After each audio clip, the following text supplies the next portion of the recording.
నమస్తే, welcome to Aadya media. నేను మీ స్వర్ణ. ప్రస్తుతం మనతో పాటు ఉన్నారు సీనియర్ జర్నలిస్ట్, సినీ పరిశోధకులు ఇమ్మంది రామారావు గారు. నమస్తే అండి రామారావు గారు. నమస్తే రామారావు గారు, నిన్న ఎవరైతే భాస్కర్ రెడ్డిని అరెస్టు చేశారో వివేకానంద హత్య కేసులో, సో అప్పుడు కొన్ని సంచలనమైన విషయాలు బయటకు వస్తున్నాయి అంటున్నారు. దస్తగిరి ఎవరైతే ఉన్నారో డ్రైవర్, మొత్తం జగన్ గారు గుట్టంతా బయట పెట్టేశాడు అంటూ వార్తలు వస్తున్నాయి. అసలు ఏముంది అక్కడ జగన్ గారు గుట్టు బయట పెట్టడానికి? ఈ కేసుకి జగన్ కి అసలు సంబంధం ఏంటి? దీనికి అక్కడ మనకి గోదావరి పుట్టుక ఎక్కడి నుంచి తెలుసా నీకు? గోదావరి పుట్టుక ఎక్కడి నుంచి? నాసిక్లోంచి. అదేంటి, మహారాష్ట్రలో త్రయంబకు మీద నాసిక్లోంచి ఒక పాయిగా మొదలుపెట్టి అక్కడి నుంచి వస్తుంది. అలాగే వివేకానంద రెడ్డి తాలూకు హత్య ఉదంతం ఎక్కడ పుట్టిందంటే అక్కడ పుట్టింది. అక్కడ మొదలైనటువంటిది ఇక్కడి వరకు వచ్చి వివేకానందకి 17 గొడ్డల కోట్ల వరకు వచ్చింది. పుట్టుక ఎక్కడ? అక్కడ. ఆ పుట్టుకని చెప్పాడు దస్తగిరి. ఎందుకంటే వీళ్ళందరూ వచ్చారు కదా, గంగిరెడ్డి వచ్చాడు, ఉదయ్ కుమార్ ఎవడు వచ్చాడు, వీళ్ళందరూ వచ్చారు కదా, సునీల్ కుమార్ రెడ్డి వచ్చాడు, భాస్కర్ రెడ్డి వచ్చాడు. ఇప్పుడు ఇవాళ సాయంత్రం 5 గంటలకి అవినాష్ రెడ్డి వస్తాడు. తర్వాత ఏంటంటే నెక్స్ట్ రాబోయేది అక్కడ భారతి రెడ్డి, జగన్మోహన్ రెడ్డి. అందుకనే జగన్మోహన్ రెడ్డికి లండన్ వెళ్ళవలసినటువంటి ట్రిప్ని క్యాన్సిల్ చేసుకున్నాడు. ఒకవేళ లండన్ వెళ్ళినట్టయితే ఆయన వచ్చేసరికి భారతి రెడ్డి చూడలేని పొజిషన్లో ఉండొచ్చు. వాళ్ళకి కావాల్సి ఏబీకి ఏంటమ్మా, ఎవరైతే ఏం చేయాలి? ఏమా, ఇందిరాగాంధీ లాంటి ఒక పెద్ద ఘనాపాటి అయినటువంటి లీడర్నే ముప్పు తిప్పలు పెట్టి 3 చెరువులు నీళ్లు తాగించి జైల్లో పడేసిన సిబిఐ ఎంతమ్మా వీళ్ళంతా. అందువల్ల డెఫినెట్గా ఆ సిబిఐతో తలపడితే అంతే ముక్కలు అయిపోతాం మనం. అది ముఖ్యంగా ఇంతకుముందు సిబిఐలు స్వచ్ఛందంగా పనిచేసేవి. ఇప్పుడు ఎవరైతే అధికారులు ఉన్నారో అధికారులకు లోబడి ఈ వ్యవస్థలు, స్వచ్ఛంద సంస్థలు పనిచేయాల్సిన అవసరం ఏర్పడుతుంది అనే విమర్శలు కూడా ఉన్నాయిగా. లేదమ్మా, ఎక్కడ చేశారు? ఎక్కడ వాళ్ళు ఏంటంటే కంప్లీట్ రికార్డు ఉంది వాళ్ళ దగ్గర. ట్రాక్ రికార్డు చాలా బాగా పెట్టారన్నమాట.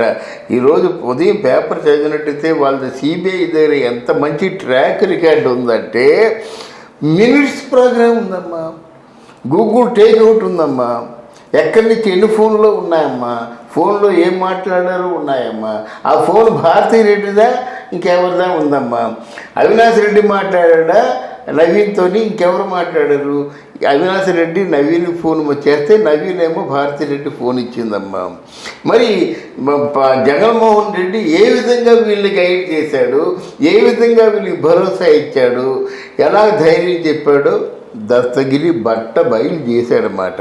కేవలం జగన్మోహన్ రెడ్డి గారికి భయపడే వీళ్ళందరూ ఇంతకాలం తత్సారం చేశారు. అక్కడ ఎస్పీని, స్పెషల్ క్రైమ్ బ్రాంచ్ ఎస్పీని కూడా జగన్మోహన్ రెడ్డికి సింగర్ని ట్రాన్స్ఫర్ చేయడం కూడా జగన్మోహన్ రెడ్డికి భయపడే చేశారు. ఇప్పుడు ఏంటంటే కేసు అంతా అయిపోయింది. నిన్న వద్దని కాసేపు తాత్కాలికంగా ఏమైనా బెటర్మెంట్ వస్తుందేమో అనే ఉద్దేశంతో తాత్కాలికంగా ఆఫ్ చేశారు. అది నేను మనం చెప్పుకున్నా కూడా అందరూ అరెస్ట్ అంటే ఇవాళ పోస్ట్ పోన్ అవ్వచ్చు అని నేను చెప్పాను. ఎందుకంటే వాళ్ళు నైజం తెలుసు.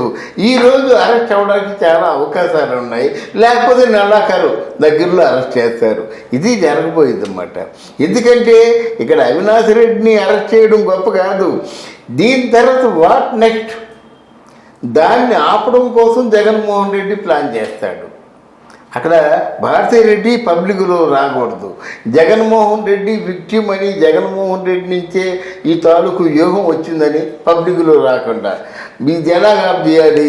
మరి దస్తగిరి చెప్పేశాడు. దస్తగిరి మాటలు మీరు నమ్మొద్దని చెప్తున్నారు.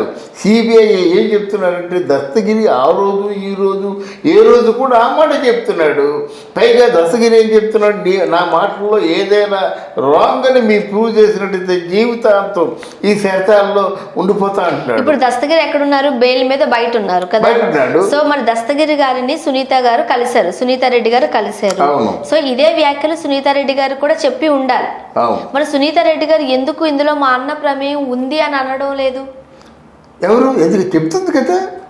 చెప్తుంది కదా సునీత రెడ్డి, అన్నా నువ్వు ఇలా చేస్తావు అనుకోలేదు, మనం చెప్పాం కదమ్మా, నువ్వు ఇలా చేస్తావు అనుకోలేదు, నా ధైర్యం చెప్పావు, స్పెషల్ సిబిసిఐడి వేస్తా అన్నా నువ్వే చెప్పావు కదా, తర్వాత సిఐడి వద్దన్నావు అది నువ్వే చెప్పావు కదా, తర్వాత ఏమో సరిపోయి మనకి రాయలసీమలో కడపలో ఎన్ని మామూలమ్మా మర్చిపో అన్నావు అది నువ్వు చెప్పావు, తర్వాత ఏం చెప్పావు 12 కేసులు ఉన్నాయి నాకు 13వ కేసు అవుతుంది అది నువ్వే చెప్పావు, ఏం అవుద్ది జరిగితే నెక్స్ట్ మన అవినాష్ రెడ్డి బీజేపీలో కలిసిపోతాడు అని చెప్పావు, అప్పుడు నాకు గుండె జారిపోయింది. అలా చెప్తావా? ఒక హత్యకి కారకుడైన వాడిని అంటే బీజేపీలో కలిసిపోతే హత్యానేరం మాఫీ అయిపోతుందా అని చెప్పింది కదా సునీత రెడ్డి. అందువల్ల ఇప్పుడు జగన్కి ఉచ్చు బిగించుకుంది, దీన్ని ఎలా తప్పించుకోవాలి అంటే పబ్లిక్లో రాకుండా ఎలా తప్పించుకోవాలని ఒకటి. ఇప్పుడు జగన్ పరిస్థితి ఏమిటంటే ఇక్కడ దస్తగిరి కాలయములాగా మొత్తం అన్ని నిజాలు చెప్పాడు, దస్తగిరి మాటలు రుజువులు సాక్ష్యాలు అన్నీ ఉన్నాయి. అరే ఆ ముందు రోజు వాడు ఎంత డీటెయిల్గా వెళ్ళారంటే వివేకానంద రెడ్డి ఆ నైట్కి వస్తాడనగా ముందు రోజు వివేకానంద రెడ్డి ఇంటి చుట్టూ 13 రెక్కి నిర్వహించారు. అలాగే గూగుల్ టేక్అవుట్ బ్రహ్మాండంగా నిర్వహించారు. ఎవరెవరు ఉన్నారు, ఎంతవరకు ఉన్నారు, ఎప్పటి నుంచి తాగుతున్నారు, బాగా మైకుల నుండి లేవలేని పరిస్థితుల్లో ఎంతమంది వచ్చారు, మరి అన్నీ చెప్తున్నారు కదా. కాదని చెప్పాలండి. నిన్న ఇప్పుడు అవినాష్ రెడ్డి సిబిసిఐడి అడిగే ప్రశ్నకి తట్టుకోలేకపోయాడు, ఇంకా ఎదురు తిరిగి మాట్లాడలేకపోయాడు, ఏడ్చేశాడు అన్నమాట. ఏడ్చేసి అంటే ఇంకా ఇది చెప్పలేడు, ఏం చెప్తాడు ఇప్పుడు దీని అంతరికీ కారకుడు జగన్మోహన్ రెడ్డి అని చెప్తాడా? చెప్పడు, ఆయన వచ్చి కాపాలి. ఇప్పుడు భాస్కర్ రెడ్డిని 14 రోజుల పాటు రిమాండ్కి తరలించారు, 10 రోజులు మా కస్టడీకి ఇవ్వండి అంటూ పోలీసులు అడుగుతున్నారు. సో ఇందులో ఎలాంటి విషయాలు బయటపడే అవకాశం ఏమి లేదమ్మా, అరెస్ట్ చేయడమే, దీంట్లో సమస్యే లేదు. కానీ ఇప్పుడు ఆలోచిస్తుంది ఏంటంటే జగన్మోహన్ రెడ్డి భారతిరెడ్డి పబ్లిక్లో రాకుండా ఎలాగ అరెస్ట్ చేయించడం, మళ్ళీ బెయిల్ మీద తీసుకురావడం, ఇవన్నీ ఆలోచించుకొని మళ్ళీ బెయిల్ మీద తీసుకొచ్చేంత వరకు జగన్మోహన్ రెడ్డి ఆలోచిస్తాడు. అది ఇప్పుడు ఈ క్రమంలోనే వివేకానంద రెడ్డి గారికి ఉన్న అక్రమ సంబంధాల గురించి మాట్లాడుతున్నారు, ఆయన మీద రకరకాల నిందలు వేస్తున్నారు అంటూ మాట్లాడుతున్నారు. సో దీన్ని క్లబ్ చేస్తున్నారు కూడా, మీరేమంటారు? అదే న్యూసెన్స్ అమ్మా, అక్రమ సంబంధాలు ఎవరికి లేవు అక్కడ, వాళ్ళందరికీ అక్రమ. ఇప్పుడు రాజకీయ నాయకులకి అక్రమ సంబంధానికి ఏంటమ్మా, రాజకీయ నాయకులు బాగా తినుంటారు, వాళ్ళు డబ్బులు ఉంటాయి, అక్రమ సంబంధాలు దీంట్లో లేవు. అక్రమ సంబంధాలకి హత్యకి సంబంధం లేదు. అక్కడ ఎవరో ఒకవేళ ఒకేదో అండర్స్టాండింగ్ ఉంటే ఆవిడకి ఏదో తోచింది ఇస్తాడు, అది వేరు.